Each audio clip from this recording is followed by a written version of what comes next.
I'm wet.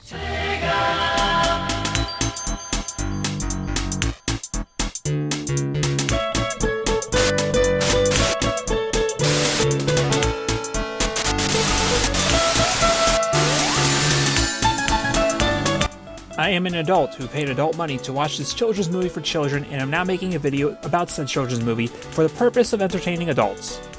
This is how the internet works. So, Sonic the Hedgehog.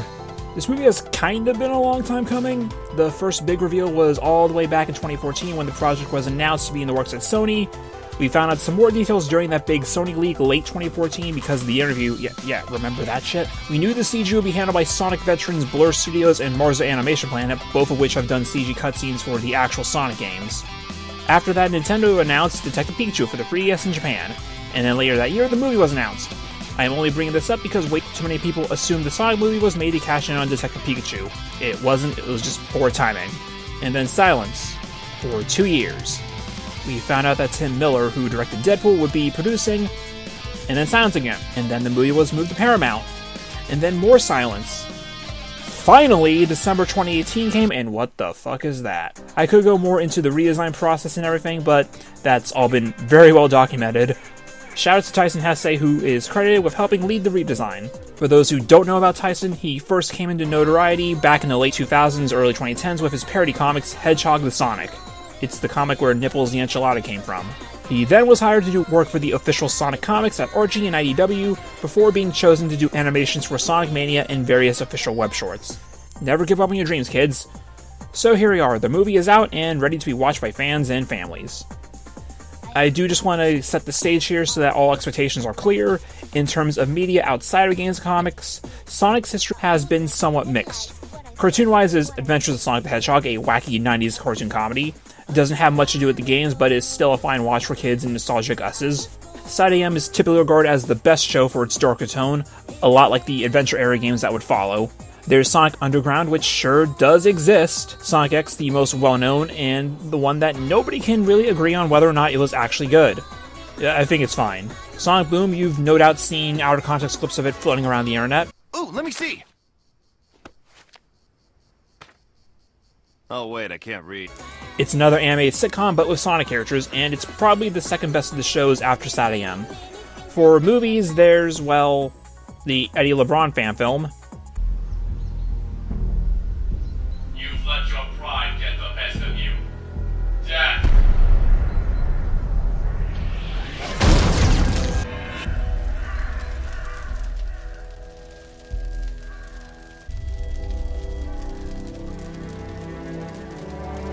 Way past cool, huh?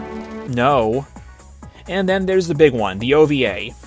Outside of the Sonic community, people don't seem to like it all that much, but in the community, people adore this thing. It gets all the characters right, has some good quality animation, and while the dialogue and voice acting is, you know... You might know everything I'm going to do, but that's not going to help you, since I know everything you're going to do! Strange, isn't it? The whole thing up until now has been the best film version of the character we've had, mostly because it's the only version, but whatever. So does the new movie live up to that? Is the character handled well? Is it just a good movie in general? I don't know, I wrote all of this the day before I watched the movie. I'll get back to you later. Here, have an ad break or something.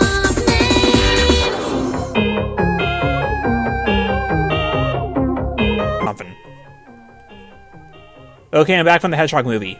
I saw it 2 days ago, and spent $8 on the movie theater kids pack. It came with fruit snacks. So how was the movie? Looking at it from the angle of what the movie was trying to be, it's good, it's fun. Is it the big mind-blowing Sonic movie we've all dreamed of? No. But in terms of doing the bootleg, isekai, fake character goes real world plot, they did it pretty well. Jim Carrey, you've know what I heard, is one of the best parts in the movie. This is the wacky Jim Carrey of the 90s. He's great in every scene. Tom is a good foil to Sonic.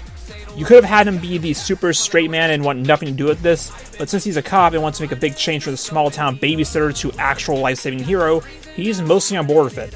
As for the rest of the main principal trio, we have Sonic himself. The main question here is, how is Sonic portrayed? Now, Sonic is different from the current games. He still has a bit of a snark in him, but he isn't the overly confident Sonic from, say, Adventure 2 or Forces. If I have to compare him to anything, it would be closest to Adventures of Sonic the Hedgehog. Yeah, he's a bit goofy, but so is the show. The way he puts on those outfits and some of the antics he gets into feel very in line with that. In fact, you could possibly compare Jim Carrey's Robotnik to that a little, though only slightly. This Eggman is still largely its own comedic beast. One issue is that they did show a bit much in the trailers, but you know how Hollywood is these days.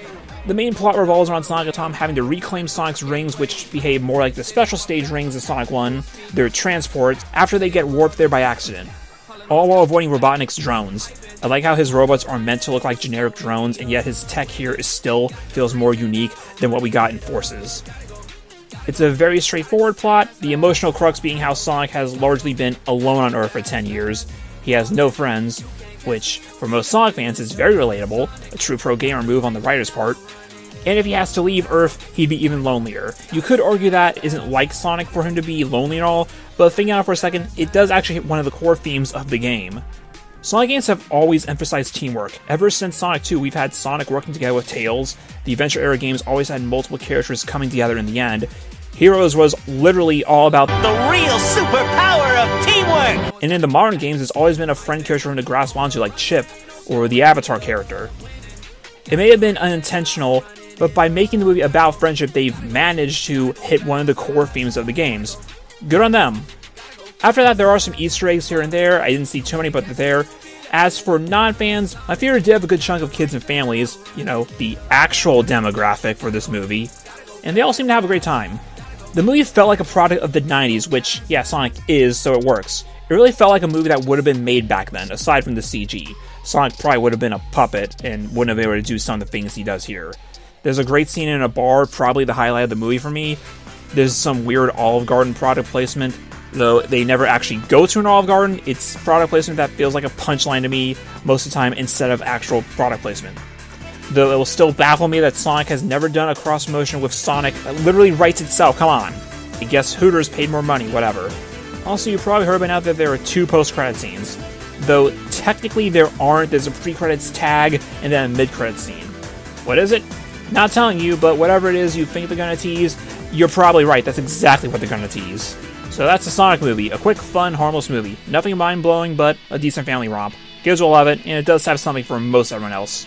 I hope it does get that sequel to improve on some stuff here and there and just make it a better product overall. If I had to give it a score, I don't know, 8 out of 10, 7.5, somewhere around there. I don't know, my Letterboxd is based around a bell curve, not an out of 10 score. Like, comment, subscribe.